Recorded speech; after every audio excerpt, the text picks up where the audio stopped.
Asthma শুধু শ্বাসকষ্টের সমস্যাই নয়, এটি আপনার শ্বাসনালীতে প্রদাহ সৃষ্টি করে, আপনার বুকে কফ জমায় এবং ফুসফুসে সংক্রমণ নিয়ে আসে। এবং আমরা যে অ্যালোপ্যাথি ওষুধ এই অ্যাজমা বা হাঁপানির জন্য ব্যবহার করি বা ইনহেলার ব্যবহার করি, এটি সাময়িক সময়ে আরাম দিলেও পরবর্তীতে এই সংক্রমণটা আরো বাড়িয়ে দিতে পারে। আসসালামু আলাইকুম, নিউট্রা অর্গানিক থেকে আমি হেলথ কনসালটেন্ট মোহাম্মদ আদনান আলী বলছিলাম।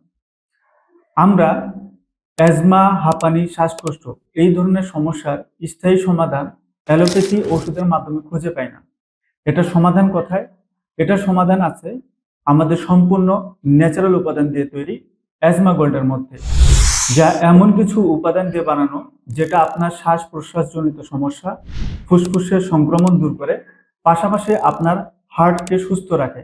আপনার হার্টের মধ্যে রক্তের সরবরাহ ভালো করার মাধ্যমে অ্যাজমা, হাঁপানি, শ্বাসকষ্ট থেকে দিবে স্থায়ী সমাধান। এই অ্যাজমা গোল্ড সাপ্লিমেন্টটা অর্ডার করার জন্য আপনি আমাদের স্ক্রিনে দেওয়া নাম্বারে যোগাযোগ করতে পারেন, অথবা অর্ডার নাও বাটনে ক্লিক করে অর্ডার করতে পারেন। ধন্যবাদ।